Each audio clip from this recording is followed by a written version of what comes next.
নমস্কার, আপনারা দেখছেন গ্লোব টিভি। সবার পাশে সবার সাথে গ্লোব নিউজ নিয়ে এখন আমি সুপর্ণা রয়েছি আপনাদের সঙ্গে। এক নজরে দেখে নেব আজকের বিশেষ বিশেষ খবর। অগ্নিকাণ্ডে পুড়ে ছাই গৃহস্থ বাড়ি, অটো থেকে উদ্ধার 3 ব্যাগ গাঁজা, বাস উল্টে আহত প্রায় 40, দেওয়াল লিখনে মহিলারাও, কাটোয়াতে এলেন বাপ্পাদিত্য ব্যানার্জি, গাজলে বিজেপিতে ভাঙন ধরালো তৃণমূল।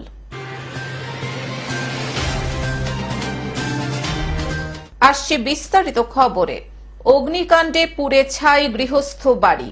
অগ্নিকাণ্ডে পুড়ে ছাই হয়ে গেল একটি গৃহস্থ বাড়ি। অগ্নিকাণ্ডে ক্ষতিগ্রস্ত হয়েছে আরো 2টি বাড়ি। আজ বুধবার সকালে ঘটনা জানাজানি হতেই এলাকা জুড়ে চাঞ্চল্য ছড়িয়ে পড়ে। ঘটনাটি ঘটেছে ইংলিশ বাজার পৌরসভার 8 নম্বর ওয়ার্ডের দক্ষিণ বালুচরের হরিজন পাড়া এলাকায়। জানা যায়, মঙ্গলবার গভীর রাতে ওই এলাকার বাসিন্দা লক্ষণ ডোমের বাড়িতে অগ্নিকাণ্ডের ঘটনা ঘটে। আনুমানিক ভোর 5টা নাগাদ এলাকাবাসীদের চিৎকারে বিষয়টি জানতে পারেন লক্ষণ ডোম এবং তার পরিবারের সদস্যরা। কোনো মতে বাড়ি ছেড়ে প্রাণে বাঁচেন তারা। এই তো রাত্রে আমরা তো খাওয়া দাওয়া করে রাত্রে ঘুমিয়েছি। মনে পড়তো 3টার দিকে তো বাথরুমের জন্য বেরিয়েছিলাম, বৃষ্টি পড়ছিল। বাথরুমে করে বাড়িতে ঢুকলাম, ঘুমানোর পর দেখছি 4টার দিকে এরা বাইরে থেকে চিলাচিলি করছে, পিটছিল। তখন বেরিয়ে দেখছি কি আগুন লেগে আছে বাড়িতে আমার। আমি তো জানতে পারিনি, ঘুমে চোটে যেরকমই হোক আমরা 3 জনা নিজের পরিবার যান বাঁচিয়ে বেরিয়েছি। তখন গোটা তো পুরো তো ছাই হয়ে গেছে। যা হোক কিছু তো পেলাম না। আগুন যা বর্তমানে যা ছিল আমার 5-6 লাখ টাকা কাছাকাছি জিনিসগুলো নষ্ট। টাকা তো ক্যাশ গেলই সব, ওরকমই। নগদ কত টাকা ছিল? হ্যাঁ, নগদ তো কাছাকাছি 1 লাখ টাকা ধরলাম। এরপর স্থানীয়রা আগুন নেভানোর কাজে হাত লাগান। ততক্ষণে বাড়িতে থাকা নগদ 1 লক্ষ টাকা এবং সমস্ত জিনিসপত্র পুড়ে যায়। আগুন ছড়িয়ে পড়ে লক্ষণ ডোমের বাড়ি লাগোয়া শিবা হরিজন এবং আরো একটি বাড়িতে। দুর্ঘটনাটা আগুন লেগেছিল, তার অনুরাধে আমাদের বাড়িতে কিছুটা ক্ষতি হয়েছে। সরকারকে একটা অনুরোধ করবো যে আমরা গরিব আছি, গরিব মানুষ, যে করে কিছু হয় একটু সাহায্য যে করা হয়, খুব অনুরোধ দেবো সরকারকে আমি। পরে খবর পেয়ে ঘটনাস্থলে পৌঁছায় দমকলের একটি ইঞ্জিন। ক্ষতিগ্রস্ত গৃহস্থ বাড়ির মালিক লক্ষণ ডোম এবং প্রতিবেশীরা জানান, বাড়িতে থাকা নগদ টাকা সহ সমস্ত জিনিসপত্র পুড়ে ছাই হয়ে গেছে। বড়সড় দুর্ঘটনা ঘটতেই পারত। বাড়িঘরের সমস্ত জিনিসপত্র পুড়ে গেলেও হতাহতের কোনো খবর হয়নি। সরকারি সাহায্যের আর্জি জানিয়েছেন তারা। এরা চিল্লাচিল্লি করে যখন আগুনটা লাগলো, যখন এরা চিল্লালো, তখন আমরা পাড়ার প্রতিবেশী সবাই মিলে উঠলাম। দেখছি বিরাট একটা আগুন লেগে গেছে বাড়িতে। তাহলে আমরা পাড়ার প্রতিবেশী জলটল ব্যবস্থা করে আমরা আগুনটাকে নিভানোর চেষ্টা করছিলাম। যাই হোক, নিভানোর চেষ্টা করছিলাম, নিভতে নিভতে একটু টাইম লেগে গেছে। নিভেনি, তখন দমকল এসে ওনারা চেষ্টা করে নিভানোর। তারপরে আগুনটা শান্তি হয়েছে কিছুক্ষণের মধ্যে। 2 ঘন্টা টানা বাড়ি পুরো ছাই হয়ে গেছে। পাশের 2টাও বাড়ি পুড়েছে মোটামুটি। যার বাড়িতে আগুন লেগেছে তার আর্থিক অবস্থা কেমন? একদম গরিব মানুষ, দিন খাটে রাত খায়, এরকম অবস্থা। মালদা থেকে অভিষেক দাসের রিপোর্ট, গ্লোব নিউজ। অটো থেকে উদ্ধার 3 ব্যাগ গাঁজা। আসানসোলের কুলটি থানার শাক্তরিয়া পুলিশ ফাঁড়ির ডিসেরগড় ব্রিজের কাছে আজ বুধবার ভোরবেলায় নাকা তল্লাশি চলার সময় একটি অটো থেকে উদ্ধার হয় 3 ব্যাগ গাঁজা। ঘটনায় আটক করা হয় অটো চালক সহ মোট 4 জনকে। পুলিশ জিজ্ঞাসাবাদ করে জানতে পারে, ওড়িশা থেকে আসানসোলে গাঁজা পাচারের উদ্দেশ্যে নিয়ে আসছিল। চালক সহ মোট 4 জনকে গ্রেফতার করে শাক্তরিয়া ফাঁড়ির পুলিশ। क्या इलीगल गांजा बोलते हैं कुछ साउस पे, कितना है? इसके बारे में पता नहीं। कितना पैकेट है? पता नहीं। तो आप कहाँ से उसको लेके आ रहे हैं? हम लोग के गए थे ट्रेन से, हम लोग को स्टेशन था। আসানসোল আদালতে পেশ করা হয় অভিযুক্তদের। ঘটনার তদন্তে শাক্তরিয়া ফাঁড়ির পুলিশ। উদ্ধার হওয়া গাঁজার পরিমাণ 25 কিলো 500 গ্রাম বলে জানা যায়। क्या था? Auto driver. क्या था उसमें? क्या था सर, ये लोग जानता है। कहाँ से आ रहा था तुम? हमारे तो जयचंडी से अब कहाँ जाना था? नियामतपुर। আসানসোল থেকে সৌমিত্র গাঙ্গুলির রিপোর্ট, গ্লোব নিউজ। বাস উল্টে আহত প্রায় 40।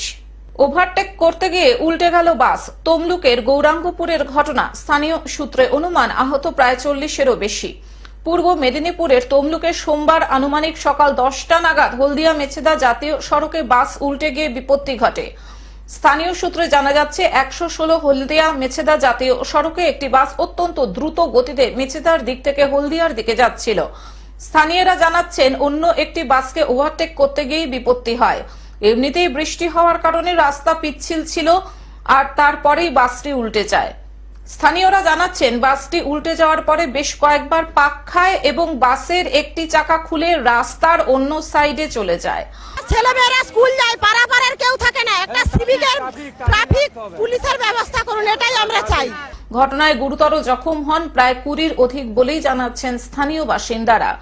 সবাইকেই তমলুক মেডিকেল কলেজ এবং হাসপাতালে নিয়ে যাওয়া হয়েছে প্রাথমিক চিকিৎসার জন্য। গাড়িটা হলদিয়া মেছেদা যাচ্ছিল এইদিকে, হঠাৎ করে হাওড়া বাস ওভারটেক করতে গিয়ে হলদিয়া মেছেদা ওভারটেক করতে গিয়ে এটা উল্টি হয় এবং অনেকক্ষণ ধরে ড্রাইভাররা গাড়িটা জাম করতেছে, মানে কি চালকের দোষেই হচ্ছিল আমাদের মনে হচ্ছে, আমরা কাছাকাছি ছিলাম। পূর্ব মেদিনীপুর থেকে মানুষ আদকের রিপোর্ট, গ্লোব নিউজ। দেওয়াল লিখনে মহিলারাও।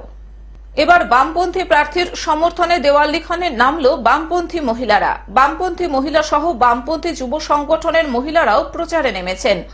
রাত দিন এক করে বামপন্থীর সমর্থনে যুবতী মহিলারাও দেওয়াল লিখনে নেমেছেন। সকাল থেকে সন্ধ্যা পর্যন্ত চলছে তাদের দেওয়াল লিখনের কাজ। যদিও এই ধরনের দৃশ্য খুবই কম চোখে পড়ে যে মহিলারাও প্রচারের সাথে সাথে দেওয়াল লিখনও নিজের হাতেই সারছেন। জলপাইগুড়ি পুরো এলাকার বিভিন্ন জায়গায় মহিলারা একজোট হয়ে তাদের প্রার্থী প্রচারের জন্যই দেওয়াল লিখন করছেন। তারা আশাবাদী এই বছর তাদের যুব প্রার্থী বিজয় লাভ করবে। এখানে এই যে মহিলারা, আমাদের যুব কমরেডরা, সাথে যারা একটু বয়স্ক কমরেড আছে, সবাই মিলে আমরা প্রচার করছি, দেওয়াল লিখছি, দেওয়াল লিখবো, লড়াই করব সম্পূর্ণ শক্তি দিয়ে।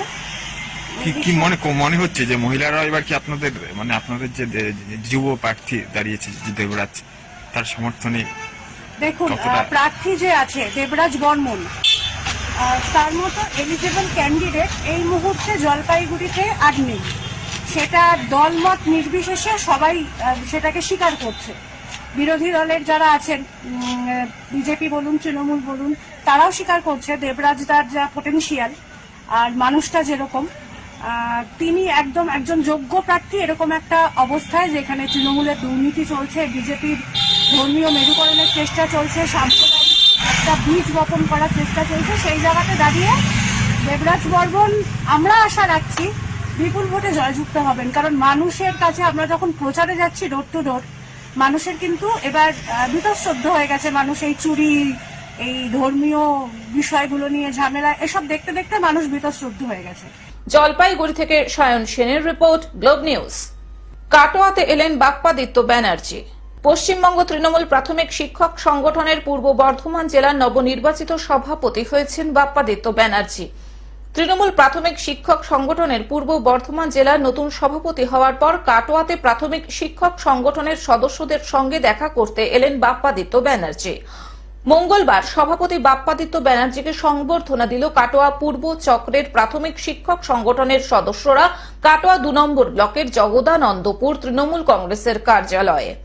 উপস্থিত ছিলেন কাটোয়া পূর্ব চক্রের শিক্ষক সংগঠনের সভাপতি শ্রীধর ভট্টাচার্য সহ সদস্যরা। দেখুন, নতুন দায়িত্ব বলে কিছু হয় না, সবটাই দলের ব্যাপার। মমতা বন্দ্যোপাধ্যায়, অভিষেক বন্দ্যোপাধ্যায়, ব্রাত্য বসু মহাশয় ভেবেছেন যে আমাকে দায়িত্ব দিলে আমি চালাতে পারবো, সেই হিসাবে উনি দায়িত্ব দিয়েছেন। এর আগে আমি ছাত্র পরিষদের সভাপতি ছিলাম, তার আগে যুব জেনারেল সেক্রেটারি ছিলাম জেলা, তারপর এখন ডিস্ট্রিক্ট তৃণমূল কংগ্রেসের জেনারেল সেক্রেটারি এখনো আছি, তার সঙ্গে এটা যোগ হয়েছে। এই দায়িত্ব নতুন কিছু নয়, জেলাটা মোটামুটি সকলেই চেনা। আর বিভিন্ন সার্কেলে যারা মাস্টারমশাই আছে সবাই একসময় ছাত্র পরিষদ করে এসছে, বা কেউ পার্টির সঙ্গে যুক্ত হতে, এটা আমার কাছে কোনো অসুবিধার ব্যাপার নয়। আর সর্বোপরি মমতা বন্দ্যোপাধ্যায় যেভাবে দলকে ঢেলে সাজিয়ে দিয়েছেন, আমাদের কাজ করতে কোনো অসুবিধা নেই। কারণ আমরা দেখেছি যে সমস্ত শিক্ষক সমাজ আমাদের সঙ্গে আছে, সমস্ত শিক্ষক সমাজ আমাদের সঙ্গে। কিছু বদমাইশ লোক, কিছু তাদের নিজেদের ইচ্ছা, নিজেদের মানসিকতা এবং ওই ভীষণ টেনে ধরবার প্রবৃত্তির জন্য এগুলো করে যাচ্ছেন। আপনারা দেখেছেন একজন হাইকোর্টের বিচারপতি, আজকে বলতে বাধা নেই, তিনি শত প্রণোদিত ভাবে এগুলো করতো, এবং আপনারা দেখুন যারা সদরের কেস লড়ছে তাদেরকে জিজ্ঞাসা করুন, বা বিভিন্ন যারা কেস লড়ছে জিজ্ঞাসা করুন, এই বিচারপতি কি করতেন জানেন? যদি একটা কেস থাকতো এবং কেসে মানে একটু যদি সরকার পক্ষের এগেন্স্টে ডিমেরিট থাকতো, তাহলে সেটাকে নিয়ে তিনি ঘন্টার পর ঘন্টা দিনের পর দিন চালাতেন, এজলাসে আর দ্বিতীয় কোনো কেস হতো না। তাহলে এই হলো একজন বিচারপতি দিনের পর দিন পশ্চিম বাংলার মান সম্মানটাকে মেলাইন করেছেন, যার বিরুদ্ধে এবার কিন্তু শিক্ষক সমাজ পথে নামবে। আরেকজন হচ্ছেন বিকাশ রঞ্জন চৌধুরী। বলে রাখি, তিনি সাপ হয়ে কামড়ান, ওঝা হয়ে ঝাড়েন। তার এই সাপ হয়ে কামড়ানো এবং ওঝা হয়ে দাঁড়ানোর বিরুদ্ধে কিন্তু শিক্ষক সমাজ ঘুরে দাঁড়াবে এবং তাকে উপযুক্ত শাস্তি দেবে। কাটোয়া থেকে রাহুল রায়ের রিপোর্ট, গ্লোব নিউজ। গাজলে বিজেপিতে ভাঙন ধরালো তৃণমূল। মালদার গাজলে বিজেপিতে ভাঙন ধরালো তৃণমূল। প্রাক্তন বিধায়ক দীপালি বিশ্বাস বিজেপি ছেড়ে যোগ দিলেন তৃণমূলে। একই সঙ্গে তৃণমূলে যোগ দিয়েছেন তার স্বামী ও এলাকার পরিচিত রাজনৈতিক ব্যক্তিত্ব রঞ্জিত বিশ্বাস। এদিন বিকেলে গাজলের কদুবাড়ি মোড় এলাকায় আনুষ্ঠানিক যোগদান পর্ব হয়। সেখানে দীপালি বিশ্বাসের হাতে দলীয় পতাকা তুলে দেন তৃণমূলের মালদা জেলা সভাপতি আব্দুর রহিম বক্সি এবং মালদা উত্তর কেন্দ্রের তৃণমূল প্রার্থী প্রসূন বন্দ্যোপাধ্যায়। এদিন বিশ্বাস দম্পতির সঙ্গে তৃণমূলে যোগ দেন আরো শতাধিক কর্মী, সমর্থক ও অনুগামী। 2016 সালে সিপিএম এর টিকিটে গাজলে বিধায়ক নির্বাচিত হন দীপালি বিশ্বাস। এরপর প্রথমে তৃণমূল ও পরে বিজেপিতে যোগদান করেন তিনি। এদিন ফের ফিরলেন পুরনো দল তৃণমূলে। দল তাকে গ্রহণ করায় নেতৃত্বকে কৃতজ্ঞতা জানিয়ে লোকসভা ভোটে সকলকে নিয়ে কাজ করে দলকে সুবিধাজনক অবস্থায় পৌঁছানোর অঙ্গীকার করেন দীপালি বিশ্বাস। আজকে আমার বলার মতো ভাষা নেই, কারণ আমি তৃণমূল ছেড়ে বিজেপিতে গিয়ে প্রচন্ড ভুল করেছিলাম। সেই ভুল সংশোধন হয়েছে আমার, তাই আমি আজকে মা মাটি মানুষ সরকারের দলে আমি আজকে এসেছি। মাননীয় মুখ্যমন্ত্রী এবং অভিষেক স্যার যে আমাকে দলে নিয়েছে তার জন্য আমি কৃতজ্ঞতা জানাই এবং ওনাদের ধন্যবাদ জানাই যে আমি এত বড় ভুল করেছিলাম তার সত্ত্বেও আমাকে দলে নিয়েছে। সত্যি আমার বলার মতো কোনো ভাষা নেই। আমি যখন বিজেপিতে যাই তখন আমাকে বারবার ফোন করেছিল, কিন্তু আমার মাথায় কি এসেছিল কি জানি না, আমি সেই বিজেপিতেই চলে গেছিলাম, তৃণমূলে আমি আসিনি। তাই আমি নিজেকে এখন ধন্য মনে করছি যে এই দলে আমাকে গ্রহণ করেছে। এত তুচ্ছ মানুষটাকে আমি ভাবতে পারি না যে এক দল ছেড়ে এক দলে গেল, তবুও আবার আমাকে এই তৃণমূল সরকার গ্রহণ করেছে। মাননীয় মুখ্যমন্ত্রী এবং আমাদের মাননীয় অভিষেক দা আমাকে যে গ্রহণ করেছে, আমি সত্যি আমি কৃতজ্ঞতা জানাই, আমি ধন্য জানাই যে আমি এই দলে এসেছি। যাই হোক, আমি ভুল করেছি, আমি যেন এই দলটাকে আবার দলের সবাইকে নিয়ে যেন আমি কাজকর্ম করতে পারি।